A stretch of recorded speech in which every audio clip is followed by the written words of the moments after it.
The deep डाईव्हच्या या सखोल विश्लेषणात्मक पर्वामध्ये स्वागत आहे. आजचा विषय खूपच रंजक आहे. म्हणजे कल्पना करा, संपूर्ण शहराची गुन्हेगारी आणि कायदा सुव्यवस्था सांभाळायची जबाबदारी आहे. हो, आणि तेही दिवसाचे 15-15 तास काम करून. अगदी बरोबर. एवढ्या प्रचंड ताणातही वयाच्या 52व्या वर्षी एखादी व्यक्ती रोज मॅरेथॉन धावल्यासारखं फिट कशी राहू शकते, आणि तेही नेहमी चेहऱ्यावर हास्य ठेवून. आज आपण पुणे शहराचे माजी पोलीस आयुक्त अमिताभ गुप्ता यांचा फिटनेस आणि शिस्तबद्ध नेतृत्वाचा मंत्र समजून घेणार आहोत. चला तर मग हे डिकोड करूया. हो, कारण या प्रवासाची सुरुवात एका साध्या पण महत्वाच्या गोष्टीने होते.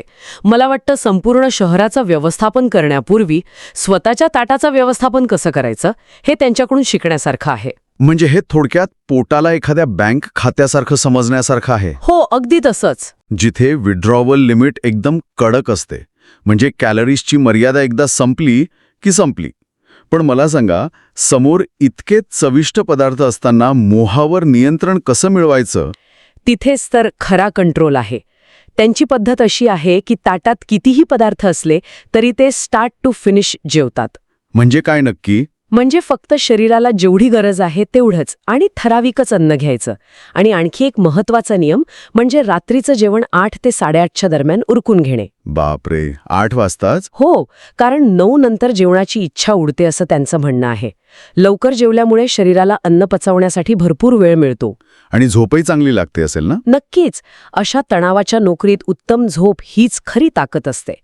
आणि जसजसं वय वाढतंय ना, तसं त्यांनी आहारात केलेले बदलही खूप महत्वाचे आहेत. हो, म्हणजे लहानपणी आपण ज्या प्रमाणात पोळ्या खातो तेच प्रमाण वयाच्या 40 नंतर ठेवून चालत नाही. अगदी बरोबर. वय वाढेल तशी शरीराची गरज बदलते. अन्नाचं प्रमाण कमी करून गुणवत्तेवर भर देणं गरजेचं असतं. बर.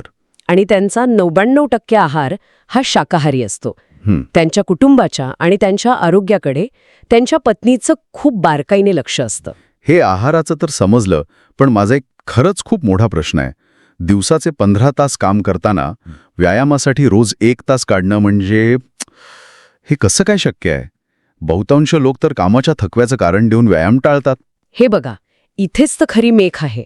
व्यायाम हा थकवा घालवण्यासाठी नसून सहनशीलता वाढवण्यासाठी असतो असं ते मानतात. अच्छा, म्हणजे स्टॅमिना वाढवण्यासाठी? हो, आणि ते 24 तासांतील किमान 1 तास व्यायामाला देतात. त्यातही ते एकट्याला करता येणारे व्यायाम निवडतात, जसं की पोहणे किंवा सायकलिंग. एकट्याने करण्यासारखेच का? म्हणजे क्रिकेट किंवा इतर सांघिक खेळ का नाहीत? कारण विचार करा, पोलीस दलात काम करताना दिवसभर शेकडो लोकांशी बोलावं लागतं. हो, ते तर आहेच. लोकांच्या समस्या ऐकाव्या लागतात. अशा वेळी पोहताना किंवा सायकलिंग करताना मिळणारा तो एकांत मेंदूला खूप आराम देतो. हा फक्त शारीरिक व्यायाम नाहीये, तर मानसिक शांतता मिळवण्याचा तो एक मार्ग आहे. आणि मानसिक संतुलनासाठी ते योगासने सुद्धा करतात. क्या बात है. आणि हे सगळं मॅनेज करण्यासाठी वेळेचं नियोजन कसं असतं? त्यांची दिनचर्या एकदम घड्याळासारखी अचूक असते. रात्री 11:30 वाजता झोपूनही ते सकाळी 5 ते 5:30 वाजता उठतात. सकाळी 5ला? म्हणजे झोप पूर्ण होते का? हो, कारण मगाशी म्हटल्याप्रमाणे त्यांची झोपेची क्वालिटी चांगली असते. आणि सकाळी 9 वाजेपर्यंत ते आपला व्यायाम, वाचन आणि नाश्ता आटोपून कामासाठी एकदम तयार असतात. हे ऐकायला खूपच भारी वाटतंय, पण यात मग कुटुंबासाठी वेळ कसा उरतो? कारण कामाचा ताण तर खूपच असतो. इथेच तर खरा समतोल आहे.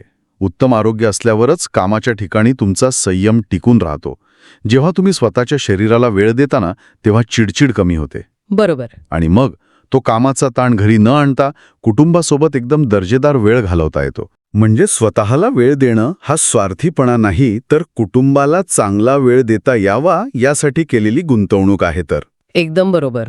आणि मला वाटतं वेळेच्या या गुंतवणुकीत त्यांचं मनोरंजनाचंही एक वेगळंच तत्वज्ञान आहे. हायलाईटचं तत्वज्ञान. हो, हे खूपच इंटरेस्टिंग आहे.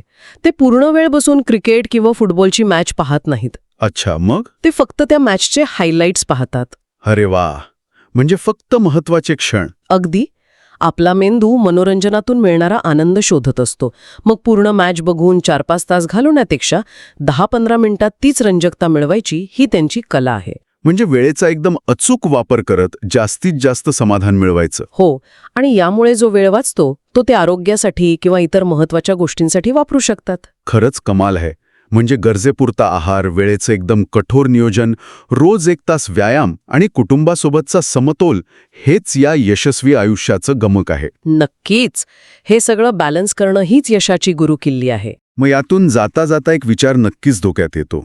जर एक वरिष्ठ पोलीस अधिकारी शहराच्या गुन्हेगारीवर नियंत्रण ठेवूनही स्वतःच्या शरीरासाठी आणि कुटुंबासाठी रोज न चुकता अचूक वेळ काढू शकतो, तर रोजच्या या धावपळीच्या जीवनात आपण व्यायामाला वेळ न देण्यासाठी जी कारणे देतो ती खरोखरच योग्य आहेत का? की आपण फक्त वेळेचं नियोजन करण्यात कुठेतरी कमी पडत आहोत? यावर नक्की विचार करा.